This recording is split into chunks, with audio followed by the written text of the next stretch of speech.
tracking, writing, that's completely evolved, right? In the last couple of years.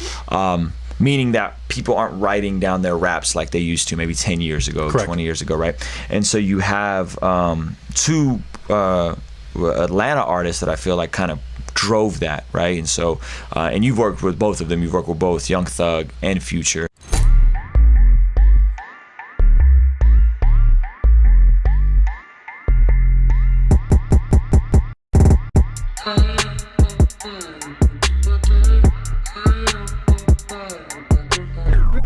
Ruslan. Right. Who I think I'm more of a Young Thug fan than a Future fan in terms of like I feel like he's really pushed the cadences in a different direction and like the creativity. That's really interesting to me.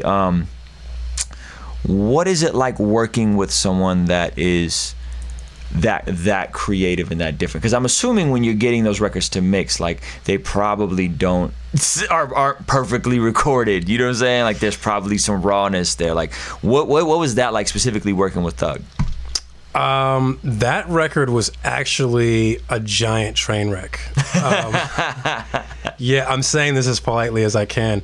So the Thug record actually, so there's a guy named Lil Freaky. He's part of the Uno's camp with Future and so on and so forth. So he had the record with Thug. So they went and tracked the record at Future Studio. And their management sent it over to me. The problem was somehow the session got lost. So the only thing they had was the reference of the recording. An MP3 reference of the recording. Right? But they still wanted to do the song. So and they're probably not getting Thug to come back in and recut the vocals. Definitely not. Definitely not. Thug like, I laid it, leave me alone. Right. So what I wound up doing, I went to go get a drink down the street, and I had some Bose headphones that my family bought for me. And you know, if y'all are really into like technical stuff, like Bose headphones do not work for engineers. They color the sound a lot. Yeah, I was gonna say you must be mixing on some Beats by Dre. Right, exactly. So, but I didn't use them for mixing. I just used them because they had noise cancellation. So I would, you know, take them to public places because I don't really like being in big crowds. So I'd take them public places, turn on the noise cancellation, and then people see me with these big headphones on. They don't bother me. Right. Don't try to have conversations with me. So I was sitting down at the bar and I was just chilling out, and I saw this. I was looking at the blinking light on my headphones, and somebody asked me about them. And I was like, oh, well, yeah, you know, I like them because of the noise cancellation. And they were like, well, what's noise cancellation? And I was like, oh, they use phase inversion to cancel out sound, right? So I'm explaining what phase cancellation is. And then I was like, I see where you're going.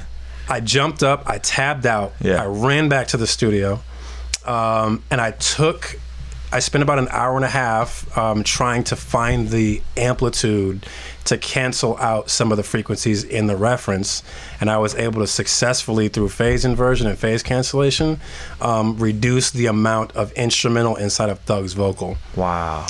And then I applied that to I had to mix the Lil Freaky's vocal to kind of complement the way. Did you at least have his vocal? I did. Okay. I did, but then at that point, now you have a much better recording that you have to kind of like almost deteriorate in a little way to get them to sound cohesive on the song. So I used some kind of sleight of hand or sleight of ear tricks, I guess, in this case.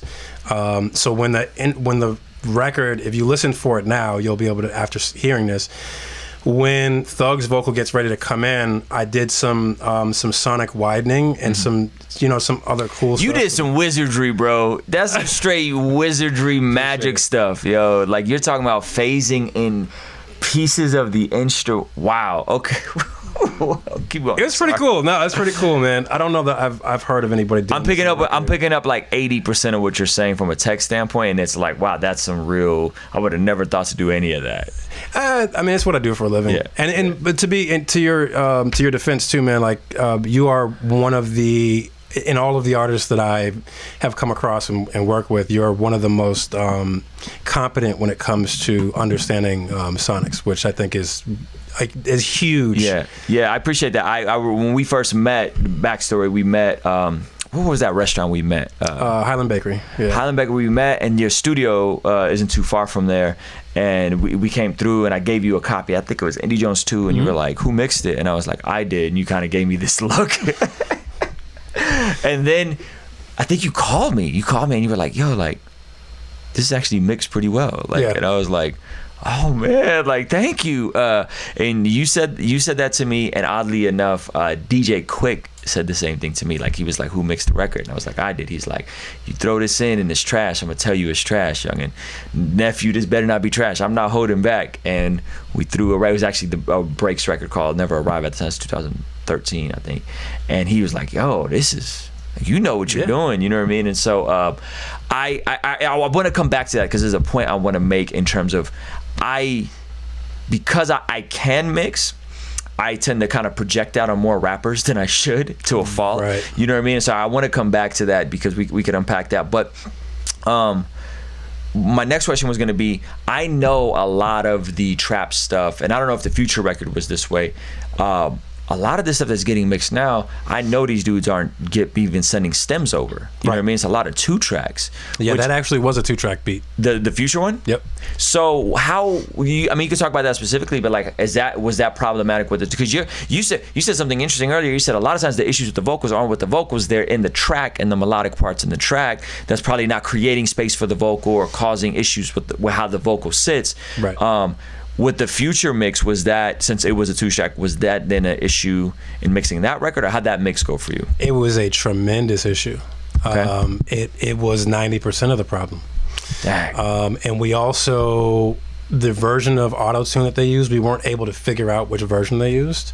So I kind of had to go in and figure it out, like trying to do all of the, because Future is so heavy on the auto-tune side. You know what I mean?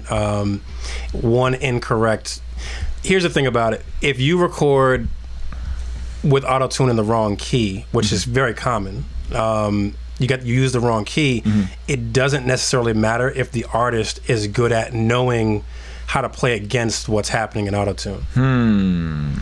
Right? So if you're using the wrong key to begin with, and then you start using auto-tune, there are so many varying degrees around how that works that it is literally could be a search of a lifetime to try to figure out which key it was in, the retune speed. Yeah. So and it happens because someone may pull up an instance of auto-tune on one track and then pull up, now they're tracking on a different track inside the same session, but they may forget to set the key on that track.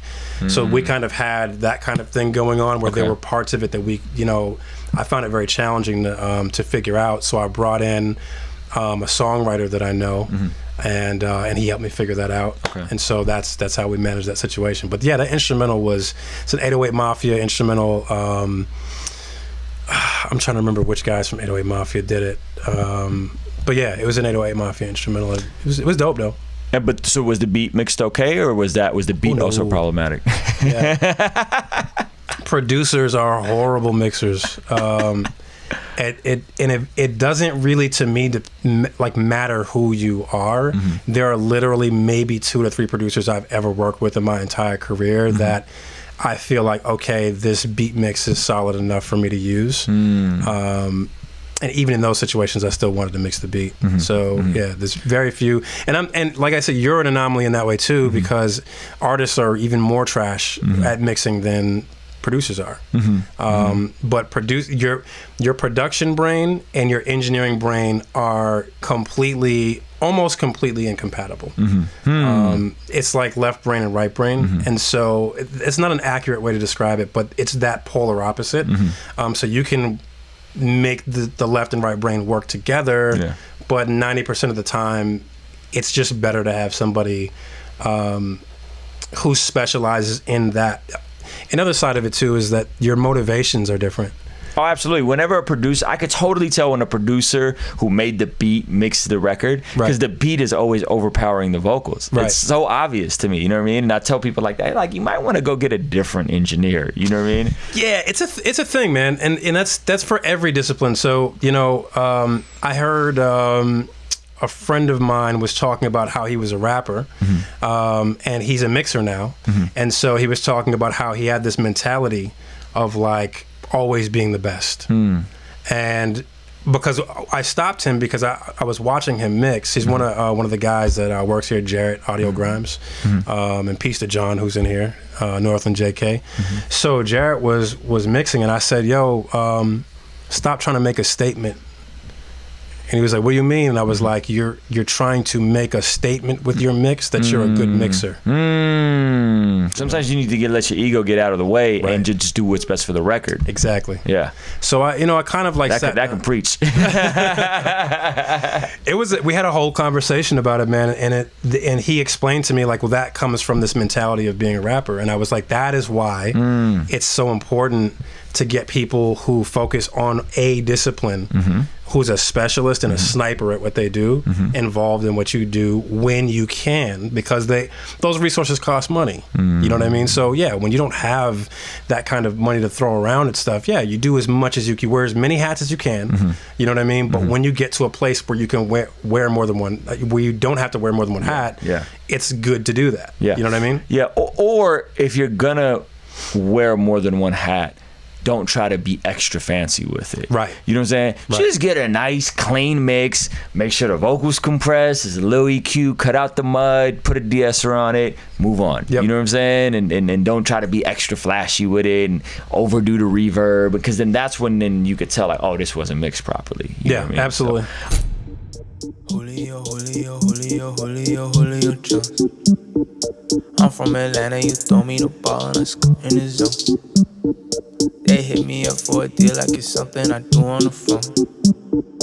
Just cause it's me in the studio don't mean I do it alone. Julio, Julio, Julio, Julio, Julio Jones.